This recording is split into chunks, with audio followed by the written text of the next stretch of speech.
This is the Personal Finance Show.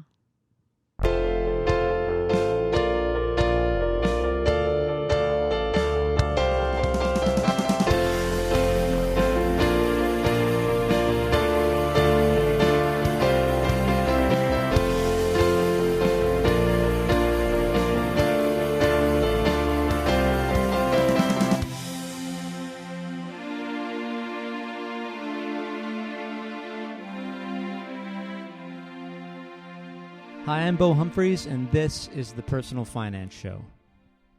Tom Kuegler graduated from college with a degree in marketing, over $80,000 in school debt. That's U.S. dollars, by the way. And he couldn't find a job in marketing. He realized he was good at writing and started taking whatever writing jobs he could. At one point, Tom could write 2,000 to 3,000 words a day at his online writing job, and he was only making $15 for every 600-word post. Have you ever tried consistently writing 2,000 words every day? It's hard. And even harder when it's about things you aren't even interested in. Today, Tom has 23,000 followers on the popular blogging platform Medium.com, and that number grows every day. Tom has been so successful on Medium that he launched an online course called the Medium Mastery Academy, where he shows you how to get followers on Medium and how to monetize your writing skills as he did. But Tom only got to where he is today because he never gave up on himself.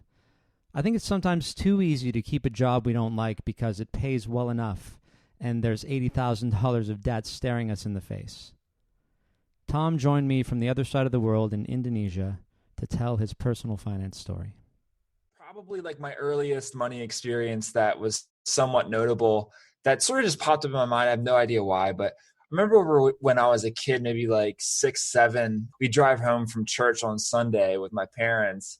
And I remember, like church was probably 25, 30 minutes away from our house. And it was always like right around lunchtime that, we'd get out of church and we'd drive home. And I remember we'd always pass by this McDonald's on the right-hand side of the road about halfway between church and our house. Sounds like the perfect thing for after church. Yeah. And like we always drove past it. And I remember like, obviously I must have known what McDonald's tasted like. I must have had it a couple times before. I think it's in our genes. I think somehow they implanted in our DNA to want McDonald's. I don't understand it, but yeah, please go ahead. Yeah. We're just born with the taste, us Americans. We know exactly. Even out here, I'm craving McDonald's all the time. But it's funny. So like, we'd always drive past McDonald's and I'd always ask my parents if we could stop. I would say probably about 60% of the time we did not stop, but 40% of the time we did stop. And like when we did stop, I would say a good portion of that time, we would just get some fries and keep going. And then if it was a really great day, we'd probably get like a Happy Meal or something and get like a whole meal. Now it's not like my parents were just like bootstrapping and we were like poor or something. It was just more so like, I think it was a money decision. And I think it was just them saying, look, like, we don't have to, we shouldn't pay for this. Like we have to, make food at home. That's the better way. And I think that that was like my first lesson where I got sort of introduced to, the fact, like the lesson that, you don't always have to buy things, like you sort of have to save and you shouldn't always just act on impulses and buy whatever you want to buy. Like you have to have some discipline. And I think that that's probably like my first lesson. Yeah, that's a good early one because you learn about, making things and how we used to have to make the things. You and I growing up in this economy where you can buy everything. And you don't have to know how to do anything except for whatever the skill it is that you do to make money. All you got to do is be able to make money. Yeah. So you can, I like this example because it kind of teaches you early about that you could do this, but maybe it's not the best thing for you. Exactly. I fully believe that we could have stopped and we could have gotten fries probably like every Sunday. Like, come on, fries are like it's $1. Not, yeah, exactly. And McDonald's is not expensive in the States. For sure. And but I think that my parents, very knowledgeably were trying to save up some money to take us to Germany when we were older.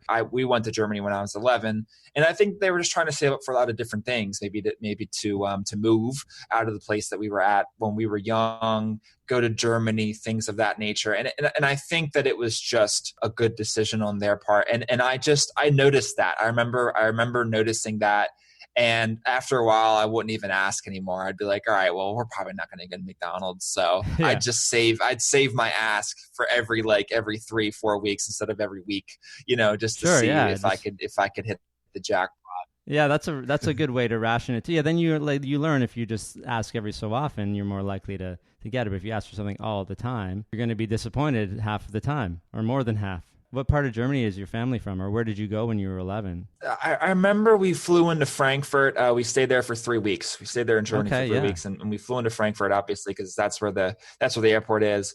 And I remember we went to, I forget all of the cities we went to, but I remember we stayed in Weissenfels. I think that's kind of in the southern part of Germany. You have family still there, or do you get grandparents or something, or? Yeah, we have relatives there. My grandparents don't live there, but they're kind of relatives that you sort of have to look at the family tree and be like, oh, okay, that's who they are. Okay. You know what I mean? It's not like they're connected in some way. Yeah. Yeah, it's kind of hard to pinpoint. I know that I think my grandfather's cousin was over there, and we met him, and he was the nicest guy ever, and he lived up in this mountain somewhere in in the forest, and it was a beautiful home, and he had this old Mercedes that he took out of the garage, and he took my dad on a ride, and my dad was in heaven. Yeah. He was like, this is so German. Yeah. He's like, I feel so German right now. That was a really, really cool experience, and my parents were just so ecstatic, and I think my love of, and just to tie this into everything too, is my love of traveling, I think, started with that trip. Yeah. And I remember loving every second of it. And that was really my first major trip. And I remember my sister didn't really like it too much. And my brother was too young to really understand what was happening. But me, I remember just loving it and filming everything with my dad's camera. Yeah. And but my parents were just on cloud nine and everything during that whole entire trip. So I'm happy that we, in hindsight, I'm happy we skipped McDonald's to go to be able to go to Germany. That's it. And we'll talk about travel later and the benefits of saving for travel and the benefit to your life just to get out of where you are. But let's get back to young Tom, who's learned about the value of not going to McDonald's every day. So do you remember the first time you actually earned any money? Did you have a job when you were a teenager or younger? Sure. Yeah. This is a funny one. My first job was as a baseball umpire for 7, 8, and 9, 10, and maybe a couple 11, 12 games thrown in there. But yeah, I remember learning how to be an umpire, going to the trainings and stuff. And then they'd pay us $15 a game to be a base umpire, on first or third. Okay. And they'd pay us $25 per game behind the plate, which obviously is a lot more work. You're calling balls and strikes. And that job was just what a job, to be like, all right, this is the first time you're earning money. You get full grown men yelling at you. Okay, so it was not fun. It was a lot of fun. Don't get me wrong. I really actually enjoyed it. It was also pretty stressful. A game was either super smooth or it was horrible. Yeah. So an example. Yeah. So an example would be whenever I would be a home plate umpire, basically my best games are when I'd be like, all right, I'm going to take a ball off, the side of each side of the plate and be like, that's going to be the strike zone. Because these kids, they're young, they can barely throw a baseball at all. It's come on, I'm going to give them a big strike zone. Sure. Those games were always fantastic. The coaches knew what was going to happen. Everyone seemed pretty cool about it. They're just kids. We're just having fun here. It's all it is. We don't have to move heaven and earth if I call a strike wrong or something. I have a feeling that the parents are the problem. Yeah, well, the coaches specifically, they're the problem. Yeah. But I mean, I swear, Bo, I never really had much of a problem. Obviously, some games got heated and stuff, and some parents let you know. But My last game I ever umpired, I threw out 2 coaches from one team. I swear it was the craziest thing ever, because my brother worked with me as well. My brother actually like saw what I did, and my parents liked that I was an umpire, and they thought it was instilling a lot of good values in me, which it did. So they were like, Rob, why don't you go umpire with Tom? And he was like, all right, cool. So like my brother got, stationed with me, which was really great. It made me feel better. But like this guy, I just had to throw him out of the game. Like he was just being like, he just would not stop talking. And I was like, dude, it's like the top of the second inning and you have not stopped yapping. And then I had to throw him out. And things escalated quickly. And then like maybe 2-3 innings later, I had to throw the other guy out. And they were trust me, bro, they were being particularly egregious. And yeah, and you're following the rules. These, you know, you have to follow the code. You can't just let them pass, right? Yeah. And I think that part of the reason why I did too was because, and everyone's probably listening to this and be like, oh, Tom's a jerk. No, like I swear the guy that I worked for, he said, I want you to be very, very, very strict. He's like, I want to set a precedent this year. Mm-hmm. I'm sick and tired of the coaches yapping. And I was like, all right, then, then if I see fit, then I'll do it. And I swear, probably after like 90 to 100 games umpiring, that's probably how many games I did. Okay, that's a lot. That's a significant amount. So it doesn't sound like a lot of money, though. It doesn't sound like was it spending money? Were you able to sock any of that away? Not really. I remember like I'd probably get maybe 3 games a week, and for a grand total of anywhere from like $40 to $60, something like that. On average. I remember after like a year of working there, I actually upgraded and started umpiring at a different league. This was travel baseball, and I umpired at both places still, but I also umpired at another place, and they paid like $50 per game on the spot. Doesn't matter if you're a base umpire or a behind the plate. And like these games were like legit. Like these kids were good. Like you didn't have to take balls off the sides of the plate anymore. Like these kids were like throwing fire. Yeah. So like I had to really be sort of like on my game. So I between that and between both leagues, I ended up racking up a lot of games and therefore money. And I probably have at least 1 game every weekend, which is a big deal for me. Okay. So like I'd make $50 a weekend on the one job, and then maybe like I'd have a couple games during the week on the other job making like less money. And how old are you at this time? Yeah, I was probably, I think 14, 15. Okay. Like $100 a week maybe for a 14, 15-year-old? Yeah, exactly. And, that was sort of like my life. And obviously I worked during the summertime. And then, I was just getting into high school at that time. So after about, mid-August or something, I'd have to stop. And then it was time for football.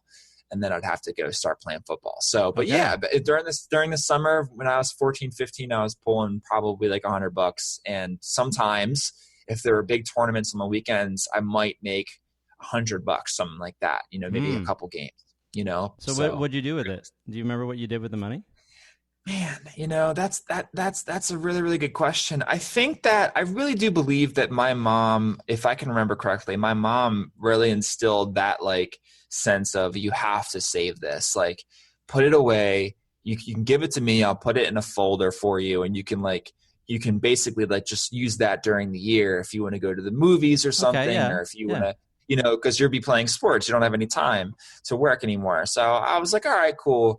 And I think I used it, during the summer to go see movies. I think I might have used it to buy like an airsoft gun every now and then or something, one of those like little spring-loaded cock pistols or whatever that you shoot the little BBs with. Sure. That's this kind of crap I was into. And then, but that's about it. I really do believe, though, that I actually saved a lot of that money and just put it in some sort of like a manila envelope somewhere. My mom had it. So like all in cash, you didn't put it in a bank? Yeah, I didn't put it in a bank. It was just straight up, the envelope thing, and which is funny. Opened up my first account in a bank right before college, actually. Okay, so, wow. Which might be unorthodox, but that's just how my mom kind of like let everything go. And I guess I wasn't making that much money anyway, but at the same time, a bank account is a bank account. You can put money in there, maybe start to get some interest. I don't know. Not that much. I mean, that's the thing, right?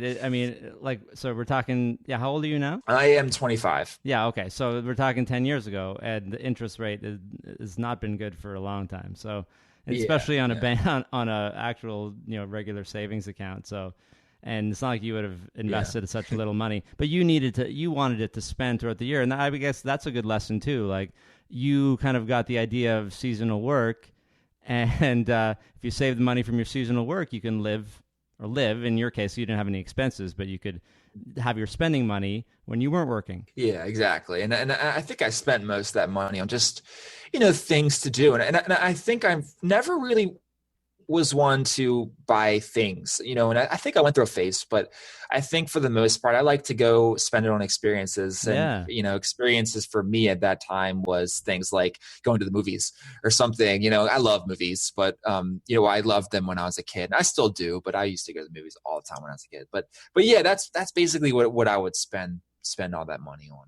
Yeah, that's awesome. And so, okay, so you're opening up a bank account for college. And where'd you go to college, and what did you take? So I went to my first semester. I went to a school in Florida called Palm Beach Atlantic University, and that's in West Palm Beach, basically, an hour north of Miami. Okay. And I went to school actually for film. Nice. I was talking about movies so much, but I went to school for film. And I remember after that first semester, I love this, but I'm not sure if I'm going to be able to get a job in this, sort of kicked in. I also wanted to wrestle in college, so I actually transferred schools, went up to Pennsylvania after my first semester. And by the start of 2012, I was actually at Messiah College in Harrisburg, Pennsylvania, wrestling for the team and also majoring in marketing.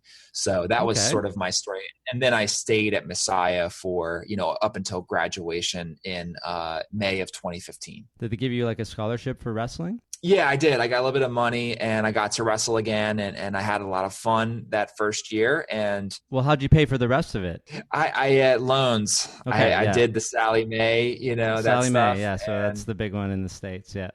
Yeah, I did Sally Mae, and then I did some government loans as well. And to be like completely straight up transparent with you, and I think this will be helpful for the audience as well. I think I probably have somewhere near 80,000 in debt, and it's okay. You can go, wow. Yeah, you can say I think I saw that a title of a blog post, so I'm not that surprised. But when I read that, I was thinking, okay, well, but you just came out of it. How long ago? Yeah, I came out about 3 years ago. Wow, so school is expensive in the States, isn't it? Man, it really is, especially if you're going out of state and also if you're going private. Messiah is a private Christian school. So I remember going there and the tuition was much higher. And also in Palm Beach Atlantic, where I went to school for the first time, tuition was much higher there as well. But I think if I would have stayed in state, I don't think I would have paid more than, say, 10 grand a year. And I would have probably graduated with around 40,000 and probably half that debt, Still, it's a lot. And I know. It's not like you have jobs lined up for you when you come out, right? Right. Yeah. Did you work at all during school, or? Yeah, actually, there's a lot of cool things. I after umpiring ended, I sort of stopped umpiring at the end of high school. Yeah. And I started taking a summer job during college, mowing in a mowing truck, mowing lawns during the summer. Yeah, that's good. And yeah, and I know every single day pretty much have one off day maybe, and because it's just such a busy season. But I didn't hate it. I actually had a lot of fun doing it because the guys are great. But I made, I think it was $85 per day, and it was straight up cash. It was all like under the table money. Nice, that's pretty good. Yeah. So it was cool. Yeah. So like envelopes coming up yet again, like at the end of the week on Fridays, I'd just get an envelope of money, and it was amazing. There's a lot of envelopes in your life. Yeah, I know. Yeah. The guy, there's a lot of envelopes. And this is not long ago. It's like there are things like PayPal and money transfers and stuff, but everyone's just still I've been learning this about the States lately, is that and Canada is we're way behind in terms of like the way that money is transferred around. Like we all still have checks, and in Australia, actually, yeah, if you've been. Australia, and other parts of the world, in Europe, they don't even know what checks are. Wow. Yeah, wow. they're like, what is this? Like, can I send you an e-transfer? Like, there's so many. It's just funny that like we still love cash and checks and everything. But $85 a day, that's pretty awesome. But that's only putting a tiny dent in what you're owing for school, though. Exactly. Yeah. And I was probably, I try to like do the calculations for myself to see how much money I was actually making every summer. And I think I was making somewhere near like, $6,000 in the summertime, just netting. Like as far as like net, I think that, I'd probably spend a little bit of that money every month for lunch and stuff like that. We'd always go out to lunch in the mowing truck. But for the most part, if I'm making like $400 every week times 4 weeks times 3 months, that's, I think that's about what it works out to. So 6,000, every summer. And obviously, like you pointed out, that's just, there's no way I could have paid for college with that. There's no way I could have paid for private school college unless I had a job that was paying me freaking like $40K. There's no chance. I mean, they basically have us tied up. We have to borrow, or if you like, if your parents can pay for it, or if you have a wealthy other relatives who are willing to donate. I just don't know how you guys can do it in the States with, some people come up with $200,000 in debt at the end. But how did you feel? Did you think about the debt at all? Did it make you feel any kind of way, like knowing that you had all of this? Yes, it did. Oh man, it was. I tell you what, like I had. I actually, here's another part of my story. Around my sophomore year of college, I started developing like really, really severe stomach pains. And it took us a while to figure out what exactly it was with, a GI doctor and all that sort of stuff. But after like a year, we finally figured out that it was Crohn's disease. Oh, no. And so like I actually developed Crohn's disease in the middle of my college life. And I really honestly think that, and obviously Crohn's, we don't know what causes it yet, but I just remember being super, super stressed out between wrestling, between college, between figuring out what the heck I want to do, and between staring tens of thousands of dollars in debt in the face, after college, just all those things it was a massive amount of stress on me, especially during my sophomore year of college. I actually ended up stopping wrestling.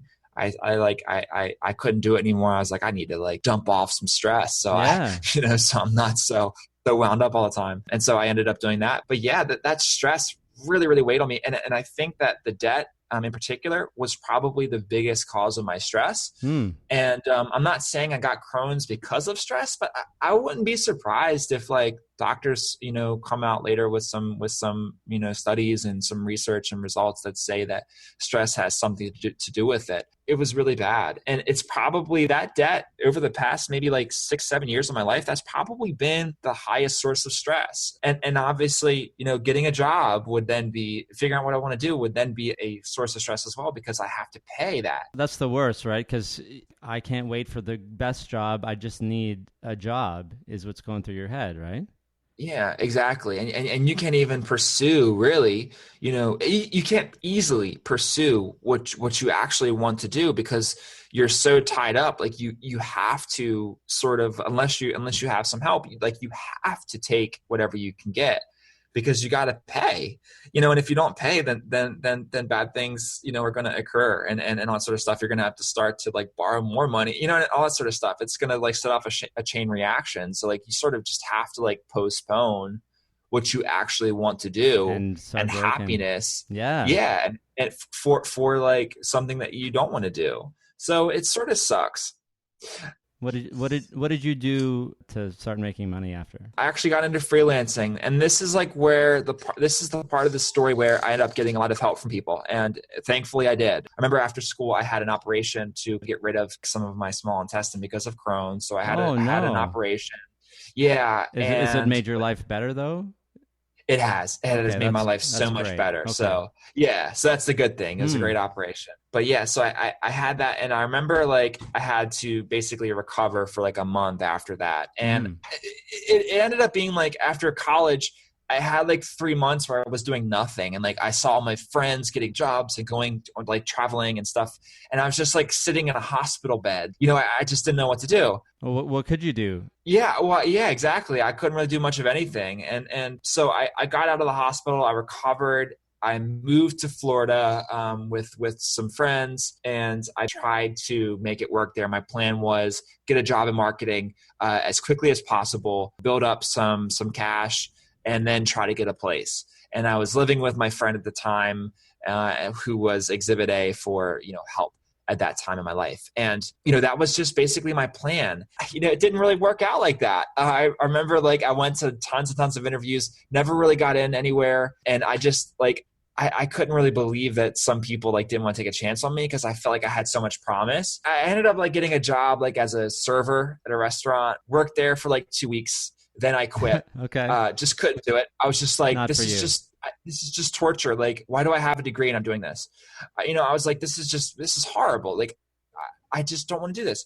And then I got a job at Panera, which is, like the same thing. Just exactly. And that just shows you how desperate I was because here I am in Florida, I don't have any money coming in, and I'm just sort of like scrambling. And my mom's like, oh, well, you could become a manager at Panera. Maybe you could like get into corporate and then you could work in marketing for Panera. And I was like, all right, cool. I see that. So, in an act of desperation, I took a job at Panera, worked there for 2 weeks, quit again. Okay. And I just like, I'm a terrible person though, but like, I just like things escalated with that company, and like, they, I didn't even show up to work anymore. I was like, what? I'm just not even going to go in. I didn't even tell them. I was like, this is just, it's too embarrassing. Well, it's just not the place for you, right? Like you could feel that. I mean, I understand you need to make money, but we all have standards and breaking points for what we want to do with our time and our life. Exactly. And like, it's hard. It's sort of hard to put this into words, but I was just like, I was like, I don't care if I'm making zero money. Yeah. I'm not supposed to be doing this right now. Like, I totally understand. Yeah. I was like, this is just not getting me any closer to where I want to be. Like, why am I making salads when I have a degree? Like I was just like, this is just wrong on so many levels. So I stopped. I started freelancing. I got on Upwork.com. I had liked writing for a while. I had been practicing for about a year, journaling. And I figured, I was like, I like writing. Maybe I should write for other people. I think that'd be a lot of fun to work from home. And I got a couple of freelance clients, and I basically just made it work. And so how did you get those clients? Sure. Yeah. So I went on, back in the day, I went on Upwork.com. They would people would, if they needed a writer for something, they would post a job posting, and maybe they just need you to write one little page of their website, or maybe they would need you for a long-term thing, like to write lots of content for them. So like, I would just literally go on Upwork. I would apply to like 20 to 30 jobs every single day. And then I would just, wait to hear back. And I'd probably hear back from like 1 to 2 people. And then I would talk to them on Skype, and I would win them over as clients. Okay. And, Lord willing. And that happened. And I won a couple clients. I couldn't believe it. Was super nervous for that, to hop on calls with people and like convince them that they needed to work with me, but it worked. And yeah, did you learn how to do that from anywhere? Like they didn't go through that in school, did they? No, they didn't. And I was like, I can't even convince someone to hire me for a job in the real world. Like how could I like convince someone over like a Skype call to hire me? But they did. And before I started freelancing, I actually like got like a little side job working for free, writing blog posts for a sports website about baseball. And I wrote about the Baltimore Orioles because I'm from Baltimore. And like I would publish stuff there every now and then, just when I wanted to. So like I had those clips to show these people. Good. Yeah. So you're slowly building stuff, and that you can build your portfolio. Yeah. And it doesn't matter that like 2 people read my post. What matters was, it looked good. Yeah, and like some content. and on the website. Yeah. And there's lots of writers that publish there, and it looked good. And like, it wasn't badly written, and all that sort of stuff. So like I had those clips, and as I won clients, I gained more clips. and then I could show, future clients those clips. And then I just kept building out my base and broadening my horizons, all that sort of stuff. So like I wrote blog posts, website copy, all this sort of stuff. Even when I had no idea how to write copy, I still did it. It's like if the client didn't like it, then they didn't like it. It's okay. Like, so you just keep going, right? You don't let it get you down. But how are you servicing your debt at this point? Like, and I say servicing because there's no way that you're paying it down. You're just making the minimums. Yeah. So like basically what I was doing was, this was still like 6 months sort of. Okay. So here's another thing too that maybe people listening might not be aware of, but like after with Sallie Mae, like after, college, you basically have like the 6 month grace period. Okay. That's where nice. Like where they don't they don't make you pay anything. And I think even with I think the Fed loans I did have to pay, but my Fed loans were very, very small. So compared to Sallie Mae. So the bulk of the 80,000 is, is it all Sallie Mae that's left over? The bulk of the 80,000 is Sallie Mae for sure. And I'm not exactly sure how much it is. But yeah, that's Sallie Mae. But yeah, so Sallie Mae had like a 6 month grace period. So like I was sort of like 3 to 4 months into this grace period. Okay, so you're hustling to get to that 6 month point. Yeah, I'm hustling hard, and I'm like, man, how am I going to make this work? I was probably clearing $300 per week on average, and I was living with my friend, so obviously I didn't have any rent costs. That's nice. Yeah, that's good. Yeah, I know. I had so much help, though. Like I really did. Like you said, this is the part that your friend was the first one in the network of help. Yes, for sure. And like I still had to pay for my loans at some point. And after a couple more months, that 6 month grace period ended, and my parents had to sit down and talk with me. My parents have been so helpful with me, but my mom was like, "All right, look, this is how much you're going to pay." Mm-hmm. And they were like, me and your dad are going to take a little bit of your loans for now. Okay. And then for a year, and then after a year, then you'll pay. And I was like, all right, well, thank you so much, because you have to look at it from their perspective as well. Like I had just had like major surgery, and I think they were a little like worried about me. Yeah, exactly. As far as stress goes. Yeah, it turns out that you find out that Crohn's is caused a little bit by stress, or in your case, it was. Then if your parents thought that too, then of course they don't want anything else to happen. Yeah, exactly. So, so they were super, super nice about everything. But I think at that point I was paying like $600 per month just for the minimums for the student loan payments. Wow. And if you look at like the entire thing from a cost perspective, I wasn't paying rent. I was probably paying just a little bit for, groceries here and there. But my friend was so great. They would like cook and stuff, and like they would help me. So lucky. And I was so lucky. I had so much help. I really did. But I also sort of like, there's also a part of it too, where it's like I had to make it work. Like if I didn't have this freelancing thing, if I didn't get that going, I would be sort of like just like barely treading water. I wouldn't even be able to make payments. So, but yeah, I kept costs super, super low by getting some help and just living that traditional, after college life where it's like crashing on people's couches and stuff like that. Yeah. Yeah.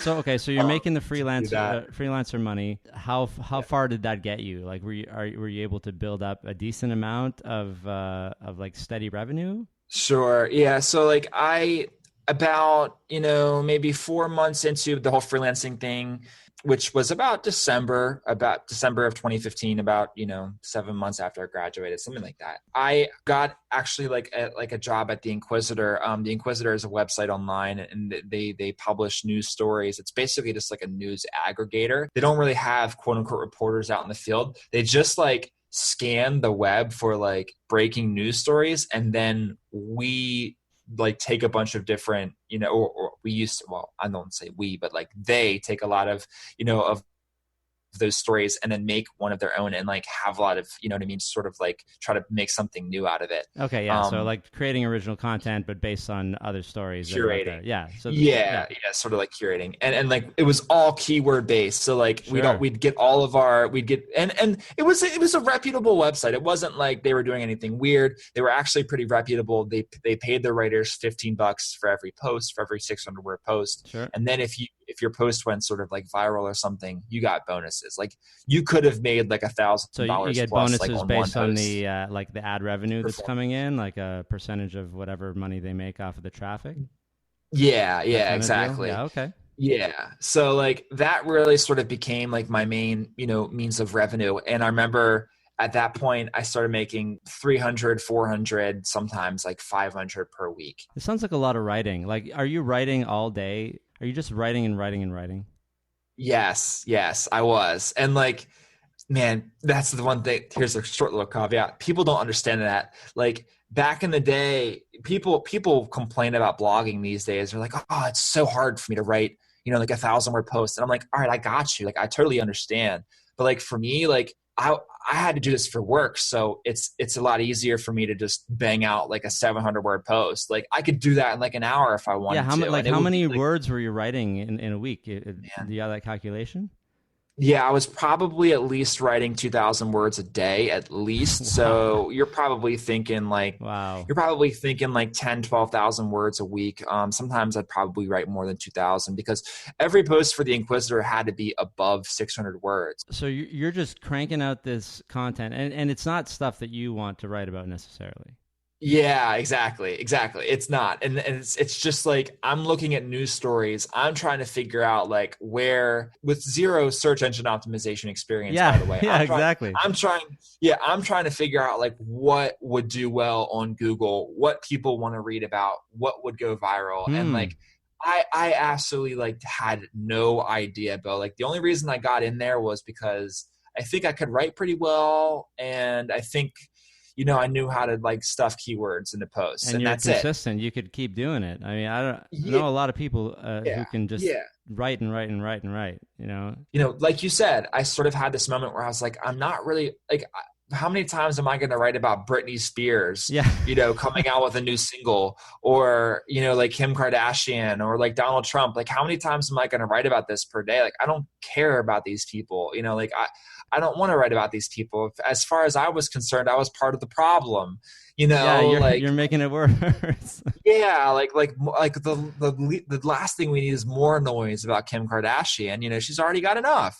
Not that she's a bad person or something. It's just we hear Yeah. enough of. That was a weird stage of my life, and I think about 4 months after I started working there, I actually like got released because I just was not, the numbers were not coming in, and I knew it. And they just weren't making the money back that they were putting into me and they were giving me. So they actually let me go. And But you're building up. yeah, to finish that, at that point, I'm building up my portfolio, that sort of stuff for sure, and building up my skills as a writer because I'm writing so much. Yeah, like there's tons. They all have your name on them, or no? Do they have your name, or are you just getting the skills for you? Yeah, they all had my name on them, and Wow. and so you have like, I don't know, I guess you're like personal brand building, stuff like that.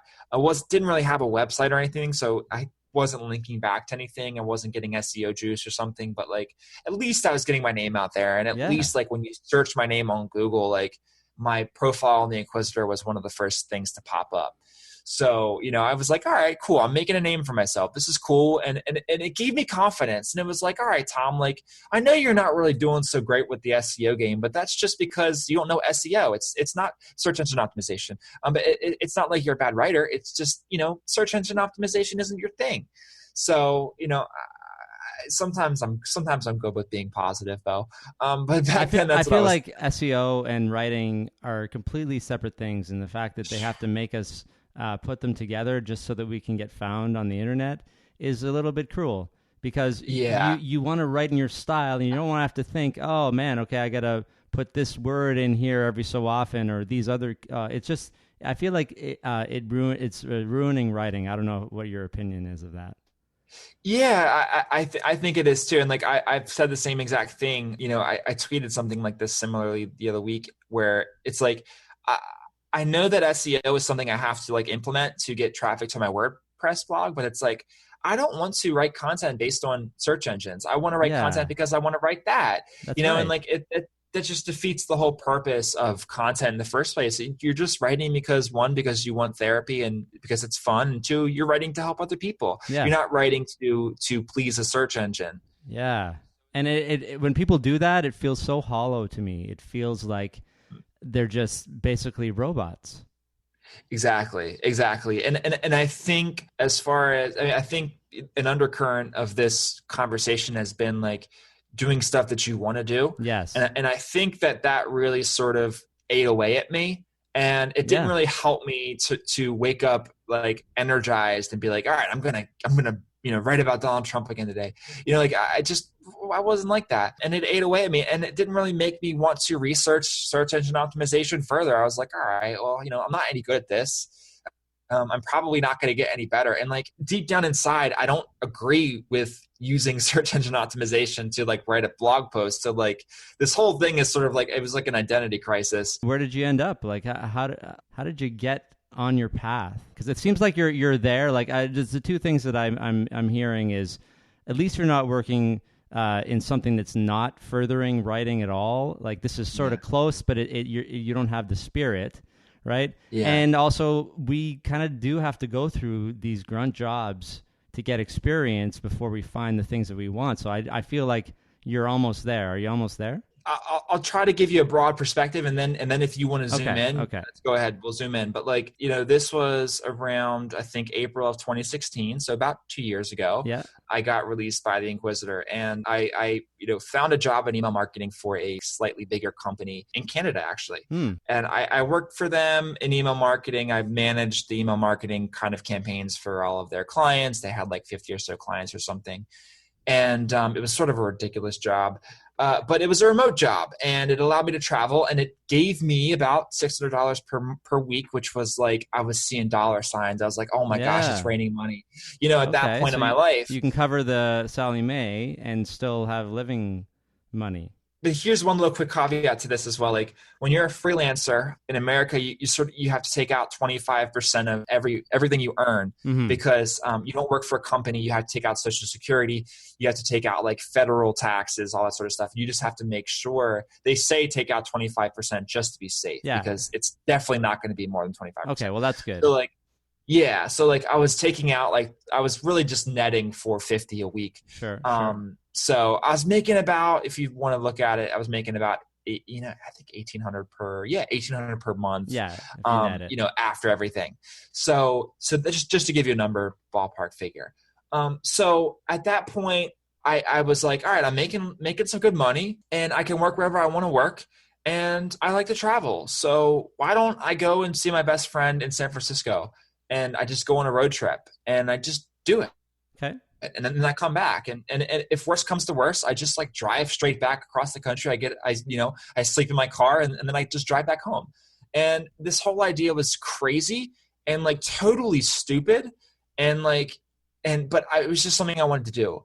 And I was like, I need this adventure in my life. And I had been writing online for a while. I heard about this thing called travel blogging. And I was like, maybe if I go across the country and I use my job that I have now to support myself, I can like work at night or something, or like when I'm off, to blog and to build up my own blog. Maybe one day make money through blogging, just blogging.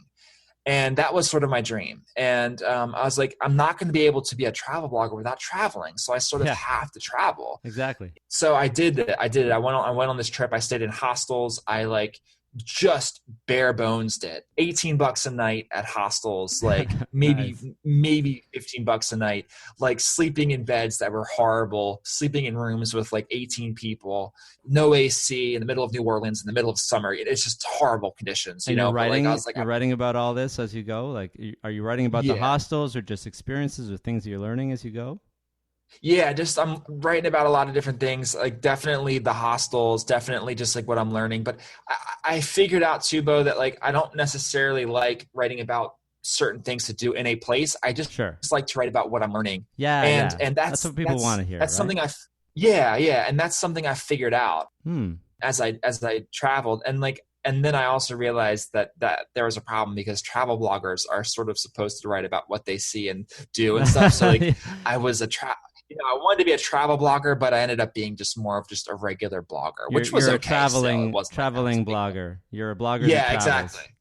yeah. And I was getting, sort of like life lessons through traveling. So I did that, and, and I was just bare bonesing it. And I was just basically making as much as I was spending, and I could not believe I was doing it. But I would like make like this big like Filipino soup called caldereta every single week. At the beginning of the week, I would like make this big bowl of soup, and then I'd put it in the fridge, and then I would just eat it for like lunch and dinner for like 3 days after. And then I'd be like, all right, well, I spent $20 on that. And it lasted me like lunch and dinner, maybe with like a little snack for lunch as well, because I think, sure. Just that wouldn't have been enough. But I was like, that got me through, and then I'm traveling again on the weekends. So like, I really, really bare bones the crap out of it. And you can do that when you're in your 20s, you can do this stuff. But I'm worried. Yeah. I'm worried about you with the missing part of your intestine, though, and your history. Yeah. But it all worked out. It all worked out, thankfully, and I made it across the country. Learned a ton on that first leg of my trip. It was a month-long little trip, and I went from Orlando, Florida, to San Francisco. Made it there. Oddly enough, to one of the most expensive places in the world. Yeah, to live. Exactly. And which is another wrinkle in the story. But my best friend was there. He and I had been talking about spending another summer together for a while. And I went out there and I was like, look, man, I can come out there. I was like, maybe I can just come out there for a week or something, just come say hi, and then I'll just come right back. He was like, nah, man. He's like, you can spend the summer with me. I was like, are you sure? He's like, yeah, for sure. I got a place for you. You come stay with me. So I went out there and spent the summer out there having a ball. San Francisco is probably like one of my favorite places in the world. It's amazing. It is amazing. And I don't know why it doesn't get more fanfare. Like New York City's great, but San Francisco, man, come on. But I feel anyway, like it's pretty good. I mean, you're right though. It's not like top of the list in terms of the cities. But yeah, there's so many places to travel to from San Francisco too, like all the surrounding areas. Yeah, it's beautiful, and they got the redwoods and stuff like that. And thankfully for me, there's a lot of natural things to do in San Francisco that you don't necessarily have to pay for. So exactly. Me being a 22, 23-year-old guy, the only thing that I was paying for was probably if we wanted to go out that weekend or something, we're going to go out to the bars, or we're going to maybe go get some alcohol or something. And we're going to, sort of hang out with friends and drink a little bit, so that was what I was spending my money on. And, so extremely so much help though, honestly, so much help, but at the same time, I was still kind of getting into my savings a little bit, whatever savings I had. My job was starting to deteriorate because so many things went into that as well, but I just did not want to sort of work in email marketing anymore. And you're just doing this stuff to get by. You're not, you haven't yet found what it is that you want to do. Yeah. And I just, there's so many clients that they had, and it's really a problem with the company. And I was just handling too many clients, and we had an expansion problem, we needed to hire more people, but it was just in this weird phase where it was we just didn't have enough people helping. Okay. Yeah. So I got overwhelmed. I ended up just telling the guy, I was like, I can't do this anymore. I'm going to stick back to freelancing, and I wish you good luck. And on my way back home, I think I started contributing to this oil and gas website that has since gone under. But I was getting paid $50 per post for them, which was awesome. Yeah, that's pretty good. Because you already have a reputation at this point. You can point to all this work that you've done online. Yeah. And they would take as many posts as I wanted to write. And so I pitched them so many ideas, and I wrote so many posts for them. And that was my means of making money. And I was probably making about $500 per week with that afterwards. And I was slowly making my way back across the country at the end of summer. So this is about, maybe August of 2016. I'm making my way back. Had a great summer in San Francisco, but now I'm coming back. And it took me about a month to get back home. And I got back home in late September. Yeah, in late September. And then I basically, I had been blogging as well and building up a little bit of an audience, but I was really just terrible at it. Really? Where are you blogging? Are you on your website? Yeah, WordPress. I had a WordPress blog. It was findingtom.com. I actually still blog there. I never really shut it down. Yeah, I never really shut it down. And now I'm using it to pivot into something else. But yeah, so I was blogging there, and I just had no idea what to do. And obviously when you start something, new for the first time, you make a ton of mistakes. Yeah. But when I got home, I kept freelancing, had my head down with that. And then I came across this wonderful platform that would like change my life forever Mm-hmm. called medium.com. And basically it's like a Twitter for writers. So you can follow writers, and instead of like them posting tweets and stuff, like they post like full on blog posts. What is it about Medium that made it so different? So medium.com, is it just like the structure or the amount of the people that they had on there when you started? Like what was so special?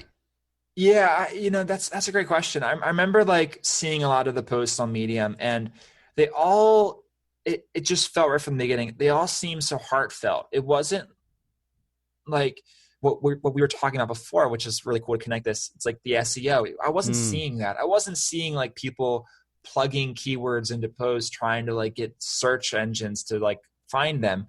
I was just seeing people like bleeding on the screen or bleeding on the keyboard and like opening up about their lives in ways that I've never sort of really seen before. Okay. I was like, that place seems so cool. And like, I was like, I never really heard of Medium before, but like, it's so cool because I can follow my favorite writer, or like, like I can keep getting their posts on my homepage. And I was like, this is so awesome. Like, this is where I need to be. Like, there's writers. It felt like a social media platform just for writers, and it is. That's because it is. I guess that's what it is. Yeah. Yeah, and like I was like, this is cool. It's almost like if they made a social media platform just for florists or something. You know what I mean? Or like just anything, plug anything there. It felt like more like a home for you. Yeah, it just felt right. So I was like, you know what? I was like, I just got back from my trip. I have so many things to say. Yeah. I learned so much. And I'm going to write 5 times per week, little posts, like little nuggets, like 200, 300 word posts. And then I'm going to publish them. And I'm going to do that every single night. And, 200 to 300 word posts is like nothing to me. It's like, I'll get that done in 20 minutes. Yeah. Because I had been writing for so long. That's not because I'm great. It's just because I had so much freaking experience, yeah, exactly. Thanks, Inquisitor. But yeah, so like that was happening for me. And like, I remember I started like a little publication that was hosted on Medium, published there 5 times per week. It was called the Post-Grad Survival Guide. And about 3 weeks into doing that, every single day, I started just getting like 30 followers per night. Really? To that publication. People just started following. Yeah, because you can follow writers and publications on Medium. So like people were following me, but then like I was getting 30 followers a night to my publication. I was like, oh crap, okay, this is awesome. Yeah. And then like I checked it the next day, and it was like 25 new followers. And I was like, all right, cool. And then I checked it the next day, 28. And then I was like, what the heck is happening here? Why am I getting so many followers? And there's a whole explanation behind that. But the long story short is like when Medium users were logging in and creating their profiles for the first time, I believe that Medium was suggesting my publication to them, since Medium was like such a young platform. But they were suggesting my publication to people who, maybe were interested in the topics that I was writing about. And that's the only explanation I could give. And so you're writing consistently too. You're right. You're writing every day. Well, every week. Yeah. Every weekday. Yeah. 5 times per week. And 2 months in, I had 1,000 followers to my publication, which felt amazing. It felt amazing. I was like, wow. It's like what I have to say is actually meaningful. And, people want to read this. And like, that was the first time I ever had that feeling. And I remember like being addicted to it. I was like, all right, cool. I can do anything now. I was like, if people really read my stuff right now, and if I have 1,000 followers right now, like it's just going to keep happening. Like it's the platform is helping me, yes, but people wouldn't be following me and supporting my stories if I wasn't actually pretty good. And are you getting comments? Are you getting like actual feedback at all too at this point, or not yet? Yeah, which was a whole other thing too, Bo. Like that was the first time I really felt that. From that perspective. And now I, sometimes get like 30, 40, 50 comments a day comments. Like any number of posts. Yeah.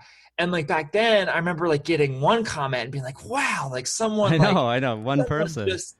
And like, it sucks that I've gotten away from that to, feeling that boyish joy, but no, we all get used to things. We all get used to, this is your new reality, right? But and how many followers would you keep getting? Like if you get 50 comments, how many do the followers like sort of max out at a certain level, or? Yeah, well, okay, so I started on Medium, obviously with 0 followers, but I think back then my publication had about 1,000 followers Mm-hmm. after 2 months. And I think maybe my personal page probably had about, anywhere from 300 to 400 followers. Sure. It's in October of 2016. Right now it's, obviously June of 2018. I have 22,000 followers on Medium. So like, Wow.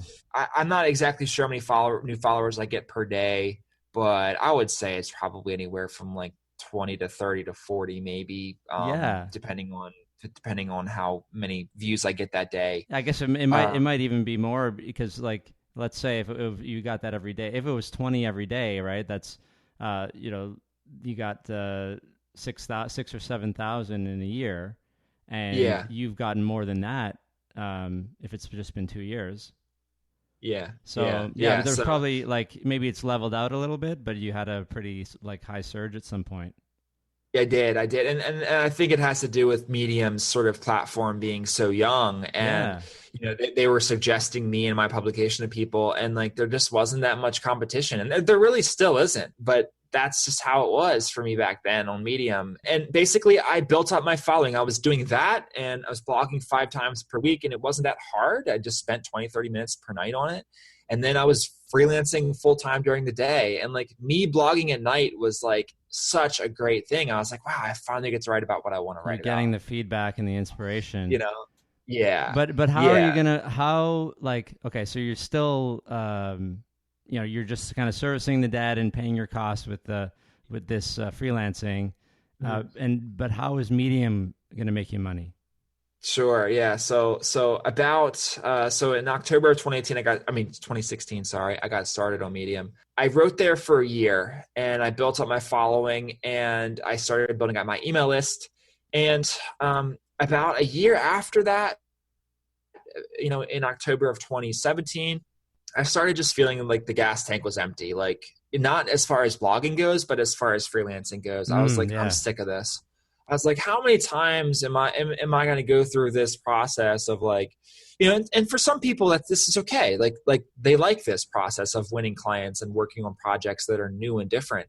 And I understand that. But like, for me, that was just, I couldn't do it anymore, Yeah, I'm with you. Yeah.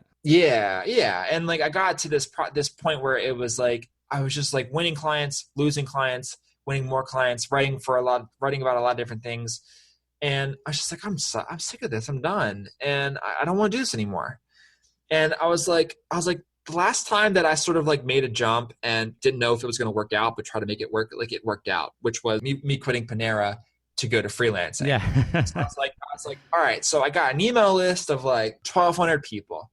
I was like, I got like, like 11 to 12,000 followers at that point, I think. So I got like, 6,000 followers to my Medium publication. I was like, I am going to do something. Like, I'm going to make $2,000 next month, like doing completely from my blog. I was like, all right, so cool. How am I going to do that? Yeah. Good idea. But yeah. So I was like, online courses are how most people make money online. Yeah. Well, not most people, but like when you're making a good amount of money, online courses are probably like behind most of that income for a lot of bloggers and if you're gonna create something yourself. Yeah. And like, you could do that with ebooks and affiliate marketing. And there's so many other ways you can make money, ad revenue, all that sort of stuff, sponsored posts. But online courses is a way that you can be a little more hands-on, and you can demand more money because you'll be more hands-on with people if you want to be. So I was like, all right, cool. Online courses. What am I good at? Like what can I like sell people on?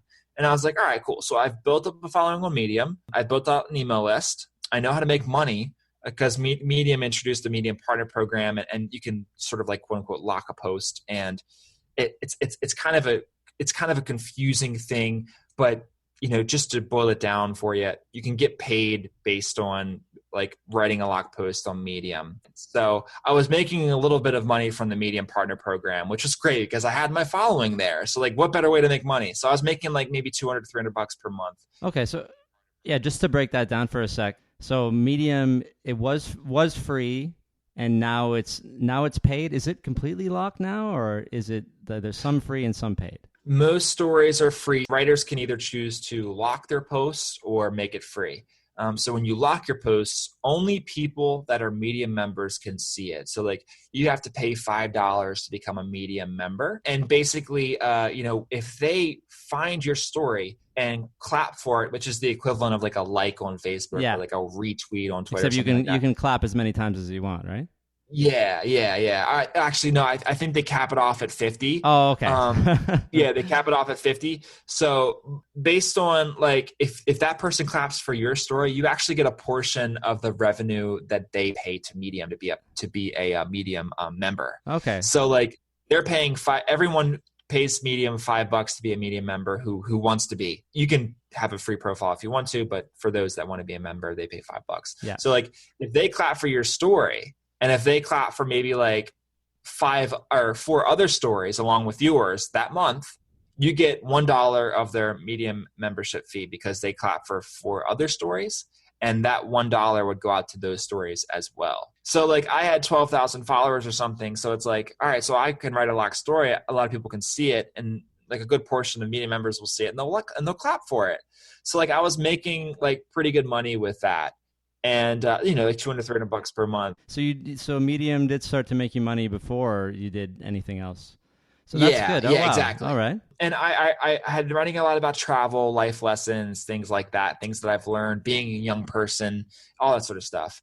And I was like, look, man, I know how to build an audience on Medium. And I don't see any online courses out there that teach people how to do this. Yeah. And I was like, Medium is just such an amazing sort of opportunity right now for people. It was actually much more dramatic than I'm saying it is right now. Like I was so defeated. Like I was like, at this point in my life, I was like, I don't know what I want to do. Like I'm at the end of my rope. Like I don't want to freelance anymore. I feel like I'm ready to take the next step, but like, I just don't know how I'm going to do it. And then I came up with the idea for this course. So the Medium course, I think I went to like a pizza place, sat down for like 2 hours and just drafted up like a little sort of, like an outline of the course, made it 5 modules, just wrote down like a bunch of lessons that I thought I would wanted to do, just a rough sketch. And then I was like, all right, so how do people sell online courses? They sell them by webinars. And again, I was doing research on this. So I was like, they sell them doing webinars. And I was like, how do they get webinar signups? Well, they have a call to action at the end of blog posts. And I was like, well, that's great because I'm already getting lots of people looking at my blog posts. So like all I got to do is write some more and then get some people to click through to the webinar and then they can come. And then I just had to put on a great webinar. And so like I made up like this like sales funnel. I looked at people like Jeff Goins. I actually went to his webinar and I watched like what he did, like slide for slide. And I was like, this is how he's pitching his course. I understand how he's selling his course. And I was like, I'm just going to basically make it the same structure as Jeff, except just plug in like my content, what I want to teach people and all that sort of stuff in my pitch. And I did. And I had, I think, 150 people sign up for my first webinar, which was cool, awesome. I was like super happy for that. 35 people showed up live, and this was I think in the beginning of November. Like 7 people signed up for my course, and at that point it was $200 because I kept it low because I wanted to make sure that I got feedback. And then I had an email follow-up sequence. 8 more people signed up by that Friday. Okay. I put on the webinar on Tuesday. And so that's $3,000 I made. Yeah. And I was like, wow. From nothing. Yeah. From your skills, your existing skills. Exactly. And I was like, this is awesome. And then I was like, all right, well, if this worked, then all I got to do is just keep doing this. Maybe in the future. Yeah. Like keep putting on webinars and stuff and then like keep getting students and then keep teaching them. The kicker was I didn't even have the course created. Like I didn't. Oh, you did not yet. I pitched them the course. I knew exactly what was going to be in it. I knew exactly what I was going to say, and I knew everything that was going to happen. I just wanted to make sure that people wanted it before I spent. That's what they always recommend, and it's sometimes it's hard to do that. Like sometimes you spend so much time on something, and then you ask, and then nobody signs up. So hey, if you knew you could build the course, in due time, then that's a good way to go about it. Yeah, exactly. And so I went through this like crazy, this is just right around Thanksgiving of 2017. I went through this crazy phase of like rushing. Well, not really rushing. I gave myself enough time, but like, trying to make sure that I got all of my lessons done, recorded, and uploaded to Teachable by the time that, that module is supposed to come out, because I told them, I was like, all right, we're going to do modules 1 through 5. We're going to release them on every subsequent Friday for 5 weeks. Yep. And then that's what we did. And like, I worked very closely with everyone. I got their feedback. I like made a Slack channel. I was very active in the Slack channel, like answering everybody's questions. Oh, that's great. Checking it like morning and night. And we really had like an amazing experience. Like, I felt so great with this course because I don't want to sell. I'm not trying to sell this thing. I'm not trying. I'm not even going to say the name of the course. I'm just saying, like, please, you can. We've talked about like doing what we want to do, in this call. And like at this point in my life, I was like, man, I'm finally doing what I want to do. So good. Like I'm teaching people. I'm seeing their results. They're like telling me how much they like the course. And like, I'm developing like a legit relationship with these people, and they're developing a legit relationship with everybody else in the course, which was like the coolest part. So like by the end of the course, like we had 15 people that were just like super tight knit, and I was like, this is so cool. I was like, I originally did this to make some money and also to teach people, but like I ended up like creating something where it was like a lot of people had this amazing experience, and I was like, I'm hooked. Like, totally hooked on this. Awesome. I kept doing that. I kept launching it. Well, I actually just had one more launch after that because I wanted to get more feedback. I like redid some things based on that first group's feedback. Had a second group come in. They had less feedback because I think the program was already pretty good. And then, because of the feedback from the first group. And then after that second group came through, I started just letting people go through the course on autopilot. They could just sign up and they could work through it on their own pace. And I would check in with them like once every 2 weeks just to make sure things were going well. And I'd give them content critiques, and I would give them like a Facebook group to be part of. And like, and I just started like putting on webinars like every week, every 2 weeks, something like that. And I started making, I think in February of 2018, I made $6,000 from my course, which was really seeing dollar signs for me. I was like, man, this is just so awesome. And then I just kept doing that. I now basically make anywhere from $3,000 to $6,000 per month from the course. And I check in with all my students. I make it a super intimate experience, and I make sure that I'm there. And like, if they don't like the course, I just refund them. It's not even a big deal. Yeah. Like people are getting results too. Yeah. Yeah. And they're getting the followers, they're doing what they're supposed to be doing. Yeah, exactly. And then and they were doing what everything, and they were showing me like results, they were showing me stats, their views and their email subscribers, and like that they got into this publication and that publication. And I was like, this is just so awesome. I'm helping other people spread their message. Yeah. And I got to this point where I was like, I think that's my why. I think, because I've read that book, I think it's called Start With Why by Simon Sinek, I think is who it was. And I was like, I think that's my why. Like, I want to help people spread a message that's worth spreading and spread their message. And as long as it's not them, being mean or being like condescending or something, as long as it's a good message to spread, I want to help people do that. That's what gives me a lot of joy. So I finally, like, as you can see through the spectrum, and I'm so happy we talked about everything in a lot of detail, Bo, because I've never really done it before on podcasts. It's sort of been, we just rush through stuff, but like, yeah, I don't it's like just to been rush. This progression. I'd rather not, because then like we miss the stuff that you had to go through to get to this point. And everybody knows that you don't need a lot of money to live. So even if you focus just on this group, just on this course, like that seems like it would be enough for you. Yeah, exactly. And like, the cool thing about everything is, people normally say that you need to have like an email list of 1,000 people, or you need to have like this and this and this, an audience already to make money. But like, I really don't think that's the case. I think if you publish on a place like Medium, and if you get into a few publications, all you have to do is write a pretty good piece of content, get a couple hundred views to a couple, maybe 1,000 or so. You have a call to action there for a webinar, and then you're in business. And like, all you got to do, they got to sign up for your webinar. You got to put on a good show. And it doesn't matter how many people are on your email list at that point, because normally they say you need 1,000 people on your email list to launch an online course. I don't think that's necessarily the case, So like, if you really want to get started making money online, you don't necessarily have to be doing this for a long time. I really think getting started on Medium, and if writing is your thing, go on Medium, get into a publication or two, and then just start putting out great stuff. That's it, right? Because like you said, writing is not necessarily everybody's thing.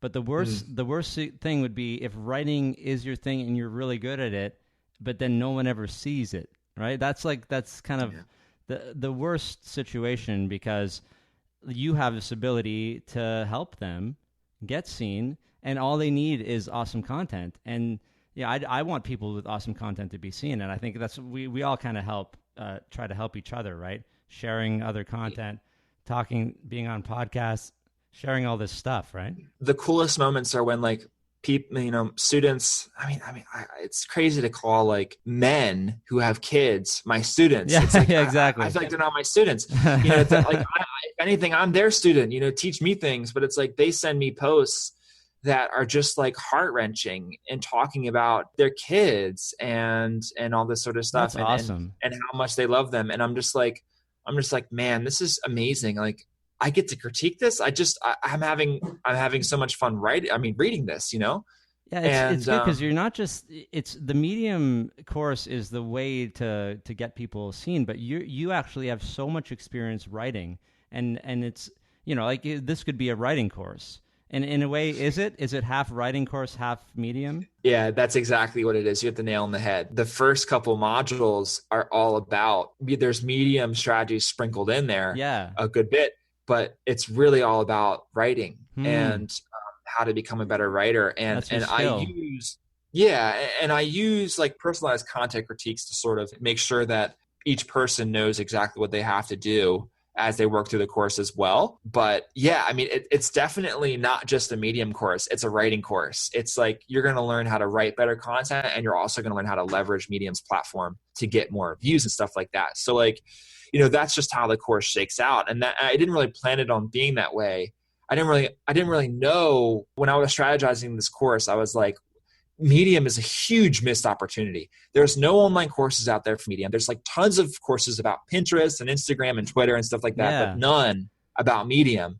So I was like, either it's a really, really crappy idea and no one's made a course about it. One's made a course about it because it's just not a profitable course idea. Or two, actually nobody has thought about this and it is a good idea, but just nobody has done it yet. And I was like, maybe it's the latter, because this platform is just not that saturated yet. And I was like, you know what? The only thing I got to do is put on a webinar. I don't even have to make the course. I just put on a webinar. We'll see what happens. I think more people need to have that thought process go through, instead of immediately thinking someone else has done this or someone else has had to have done something like this before. If they don't find it, it's not that like if somebody would have done it already. It's, hey, maybe I'm the first. Maybe I'm the first one, and I'm going to take a chance. Yeah. Yeah, exactly. Yeah. I think that with online courses, I really read a girl by the name of Mariah Kaz. She runs femtrepreneur.co. I read a lot of her stuff before I made my first online course. And she was like, look, with online courses, you might be scared because you might say, all right, well, there's this information already out there on the internet. Like maybe like I'm not saying anything new in my online course, but she's like, people still want to get walked through that process. They still value that one-on-one time, and they still value you giving them all that information up front instead of them having to like research and search through a bunch of stuff. Well, to have you there, even if now it's a lot of it's been worked out and it's on autopilot, but you're there as a resource, right? Yeah, exactly. And I try to do that for like all my students. And I think it's really cool for me because I want to make sure that I'm doing a good job, that like that's very, very important to me. And it's also good for the students because they feel like they're really getting a lot out of the program, and they are. And like, I get to show them like, look, like instead of them like having to look through the lessons and be like, all right, well, maybe I'm doing that wrong and they're picking stuff apart. Like I give them the cheat codes even more, I'm like, all right, well, you don't have to like look through all my lessons necessarily. Like I'm going to point out everything that I think is glaring. And then you can work through the lessons to get those little idiosyncrasies later if you want to like really master it a little bit. Yeah, it's so great. And I'm really glad that you found the thing. It took some time. Okay, you're 25, right? And, yes. but it, you know, it's nice to be able to find that now.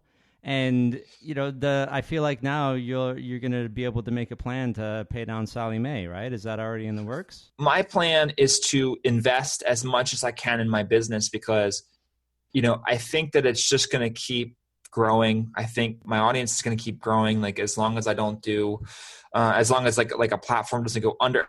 Yeah. As long as Medium doesn't go under, you know, as long as like that something catastrophic like that does not happen, my platform will keep growing.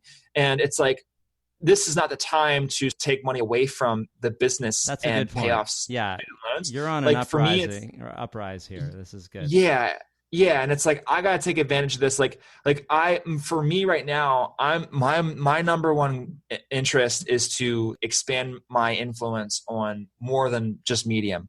So like YouTube, Facebook, and I'm doing that by making videos. And I'm like, if I can like live off of what I got now, put more time into making videos and expand my influence and my reach, then, you know, I'm in a position to, you know, really make some more money. And then when I have much more influence, then I can probably come out with more courses and things of that nature, as long as they're helpful, and then pay off, put down like freaking lump sums. Yeah, you know what I mean? Like every month. That's a good call. Because yeah, it is something you can just keep going on the side, but you're right. Debt tends to cripple people and they think that they can't do anything. And meanwhile, you know, don't let it interrupt your life, right? It's not going to go away like right away. So, meanwhile, you got this thing that you can double down on, and you're not taking any huge risks or anything. You kind of have it going on right now, which is good. It's a very fortunate position to be in. And so I'm realizing now it's almost midnight where you are. We kind of alluded to that you were in another country, but you know, like you're in Indonesia right now. You're in Bali, right? Bali, yes. So I don't want to keep you much longer, but I do want to mention the summit that you made, because that's how I found you.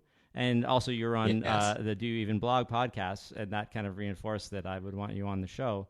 But I really like the summit. I didn't get to see all this stuff, but there were some really great people on there. And if you could just say quickly how you got that all together. Sure. Yeah. So the summit actually happened, just to put it on the timeline for you, it happened 3 months ago. And I think I was reading a book by Dory Clark called Entrepreneurial You. She mentioned something about a virtual summit and how you can make money as an influencer doing a virtual summit. So obviously me trying to figure out ways that I can, you know, make money as a young influencer, I was like, all right, let's do a virtual summit. That'd be awesome. And let's make it about blogging, because I want to learn more about blogging. My audience wants to learn more about that. And I think it'd be a lot of fun.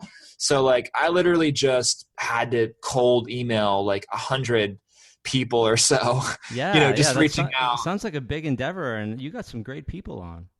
Yeah. So like we landed Chris Brogan. He's a New York Times bestselling author.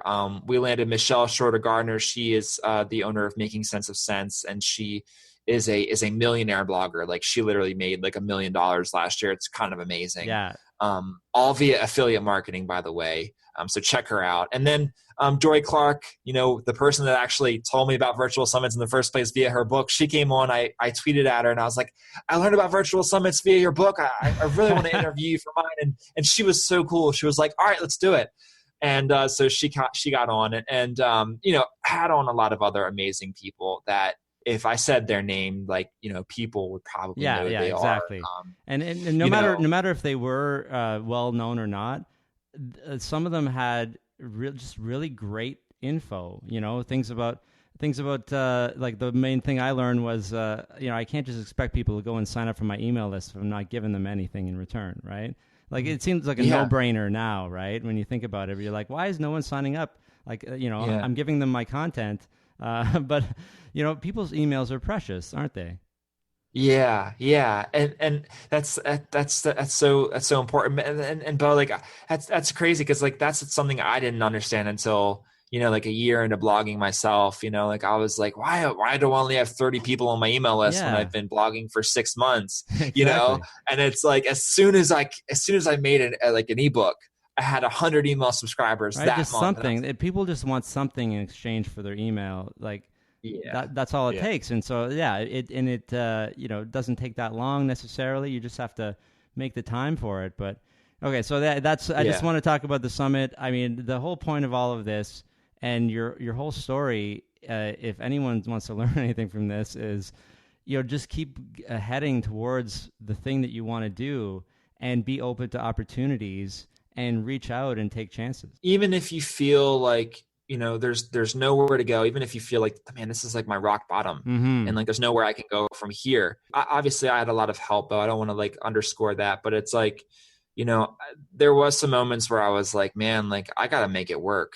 I just got to make it work. And like, don't be afraid to maybe like make the jump into something and try something new, like freelancing or like making an online course or something like that. Yeah.